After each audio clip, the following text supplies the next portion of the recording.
베드로전서 3장 1에서 7절 말씀입니다.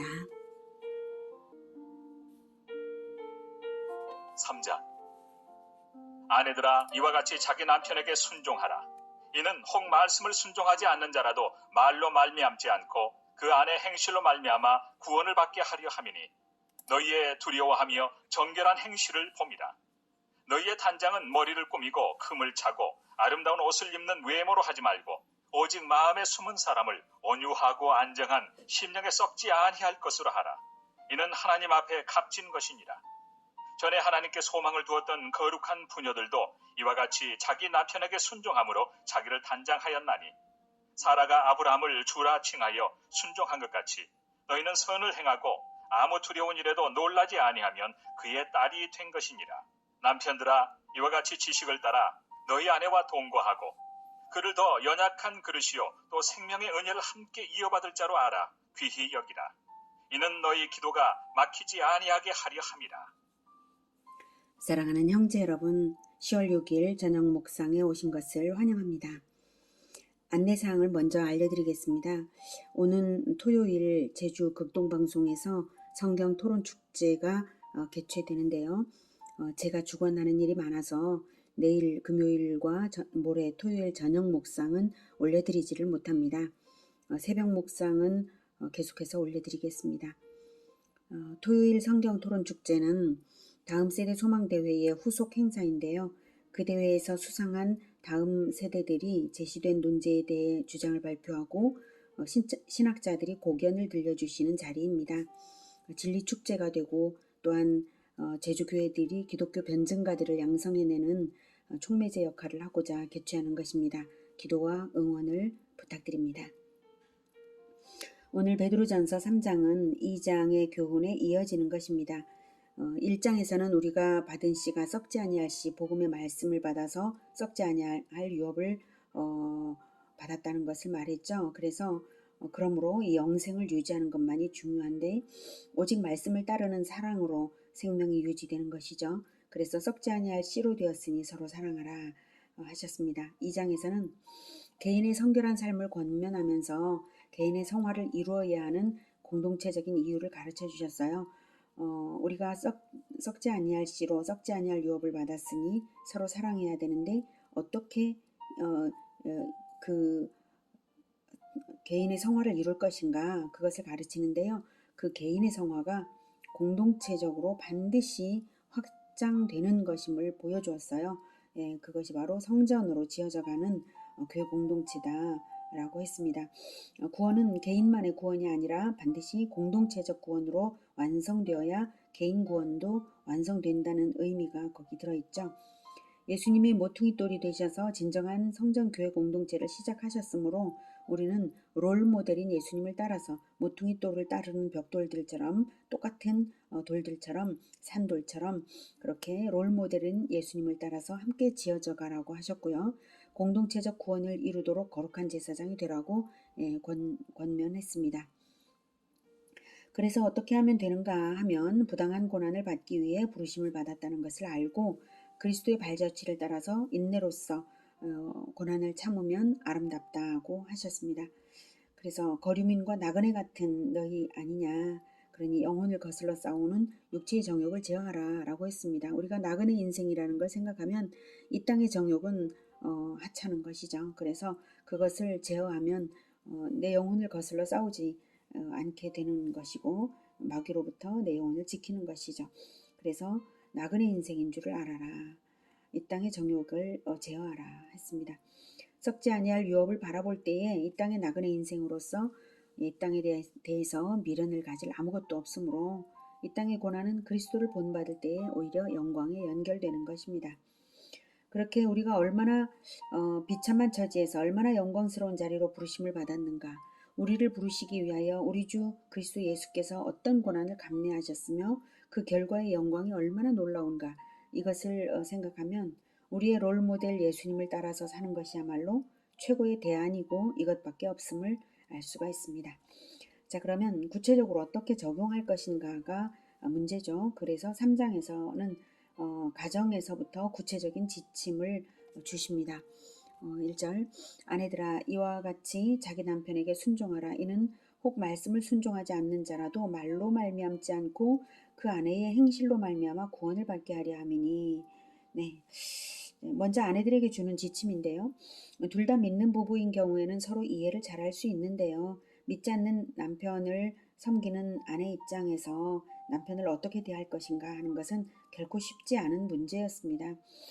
왜냐하면 남편이 더 권세가 있는 자잖아요. 가정에서 가부장이고, 그리고 아내들은 아랫사람인데 아내는 믿는 자고 이제 남편은 이제 믿지 않는 자로서 또 종교적인 박해가 있고, 이렇게 할 때 정말 쉽지 않은 문제죠. 어떻게 해야 될 것인가, 가정을 박차고 나올 것인가, 남편에 대항해서 주님께 순종하기 위해서 남편에게 대항할 것인가, 이런 고민이 생길 수가 있어요.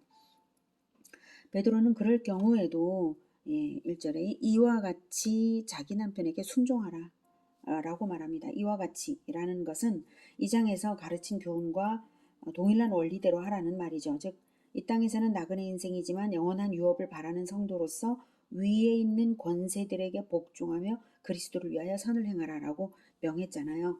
위에 있는 권세들에게, 믿지 않는 이 세상 권세들에게도 나그네 인생으로서 영원한 유업을 바라보면서 이 땅의 권세들에게 복종하라 이렇게 했어요. 그리스도를 위하여 선을 행하라 이렇게 했습니다. 똑같이 아내도 믿지 않는 남편에게 그래야 한다라고 가르치고 있는 것입니다.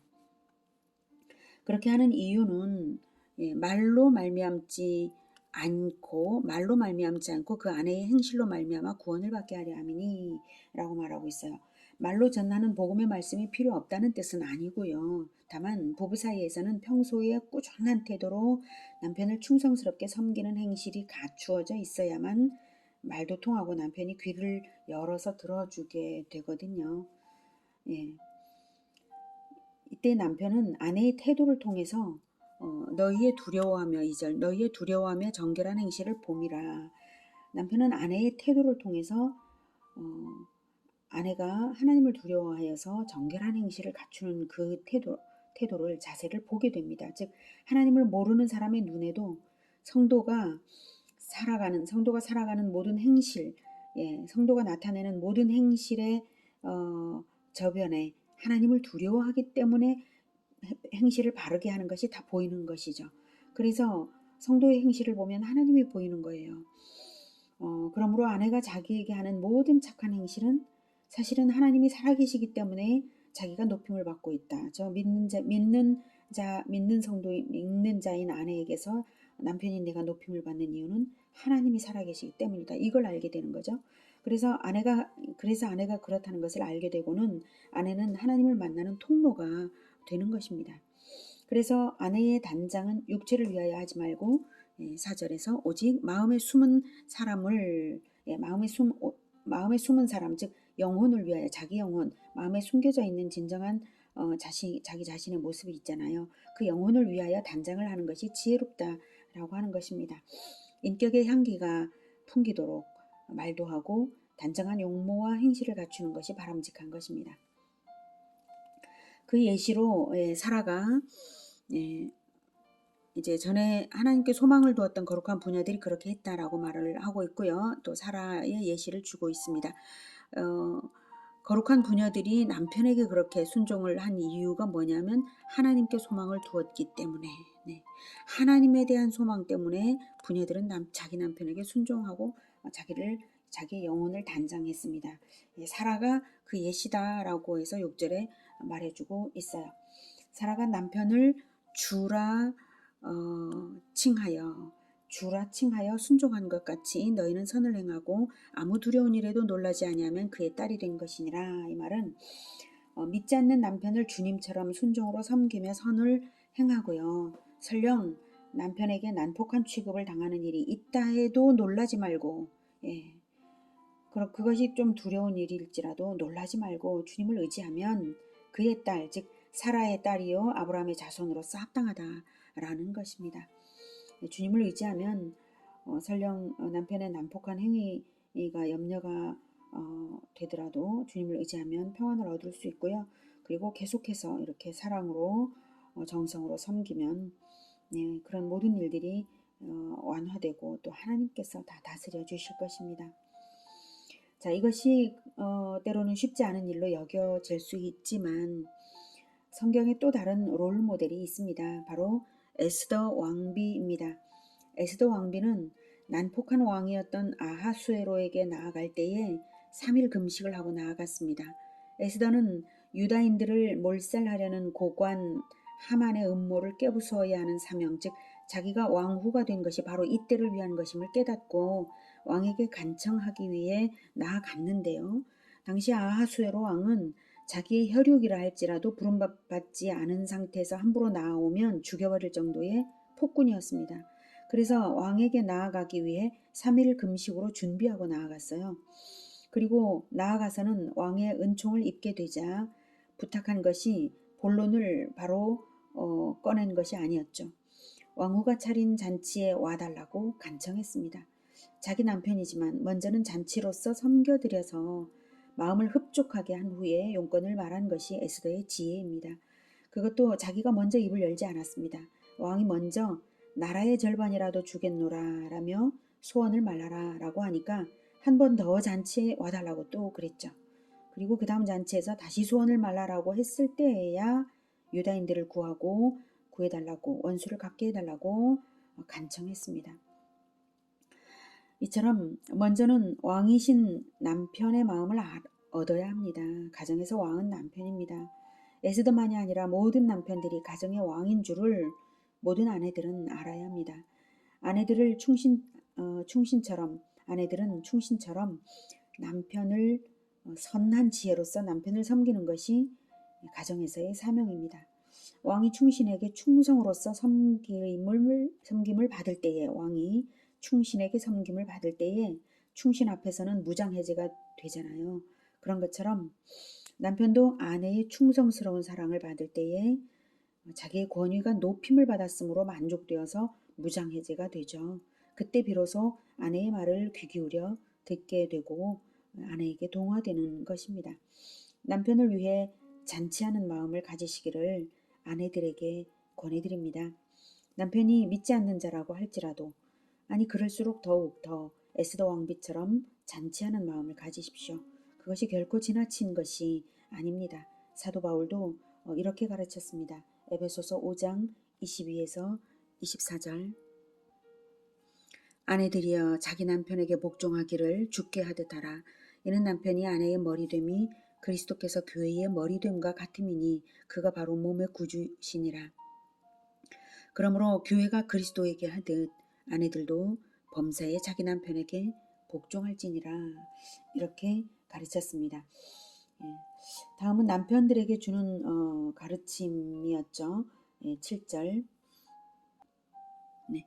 남편들아 이와 같이 지식을 따라 너희 아내와 동거하고 그를 더 연약한 그릇이요 또 생명의 은혜를 함께 이어받을 자로 알아 귀히 여기라. 이는 너희 기도가 막히지 아니하게 하려 함이라. 이와 같이 지식을 따라 너희 아내와 동거하고, 그래서 이와 같이는 아내에게 가르친 원리와 동일하게 2장의 가르침과 동일하게 그 원리를 적용하라는 거죠. 나그네와 같은 인생들이니 영원한 유업을 받은 자로서 함께 영원한 유업을 받을 한 몸 공동체인 아내와 함께 몸만 동거하는 것이 아니라 하나님을 아는 지식과 마음을 나누면서 동거하라는 것입니다. 만약 그렇지 않는다면 부부의 관계성에 틈이 생기고 그러면 기도가 막히게 되어서 유익이 없게 되는 것입니다. 하나님과의 관계성은 형제와의 화평의 관계성을 전제로 해야만 되는 것입니다. 하나님 사랑은 이웃 사랑 없이는 증명되지 않고요. 가장 가까운 이웃은 바로 부부입니다. 사도 바울은 남편들의 올바른 태도는 그리스도처럼 하는 것이라고 이렇게 가르쳤습니다. 에베소서 5장 25에서 28절 남편들아 아내 사랑하기를 그리스도께서 교회를 사랑하시고 그 교회를 위하여 자신을 주심같이 하라. 이는 곧 물로 씻어 말씀으로 깨끗하게 하사 거룩하게 하시고 자기 앞에 영광스러운 교회로 세우사 티나 주름 잡힌 것이나 이런 것이 없이 거룩하고 흠이 없게 하려 하심이라. 이와 같이 남편들도 자기 아내 사랑하기를 자기 자신과 같이 할지니 자기 아내를 사랑하는 자는 자기를 사랑하는 것이라. 아멘. 남편으로서의 롤 모델은 바로 그리스도 예수님이십니다. 예수님이 자기 교회를 위해 하신 그것처럼 자기 자신을 완전히 희생하는 사랑으로 아내를 책임지십시오. 그 일에 실패한 것이 바로 아담이와 아브라함이었죠. 아담은 자기 앞에 있는 아내가 옛뱀 마귀에게 속아 넘어갈 때에 수수방관했습니다. 언약을 정확하게 알고 있는 사람은 아담 자신 혼자뿐이었는데도 선악과 언약을 정확하게 아는 건 아담 혼자잖아요. 그런데도 하와에게 정확하게 짚어주지를 않았습니다. 무책임했죠.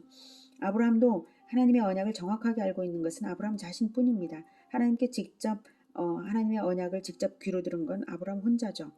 그런데 언약을 잘 몰라서 하가를 남편에게 바치는 하와를 만류하지 않고 하와가 아니라 사라를요. 하가를 남편에게 바치는 사라를 만류하지 않고 하가를 취하고 말았습니다. 아담과 아브라함은 둘 다 언약의 유일한 당사자들이고 아내는 자기에게 속한 자로서 자기가 아내에게 언약의 말씀을 잘 가르쳐야 하는 책임자이면서도 그것을 소홀히 한 공통점이 있습니다. 그것이 아주 결정적인 잘못이었습니다. 그래서 베드로가 당부하는 것이 그것입니다.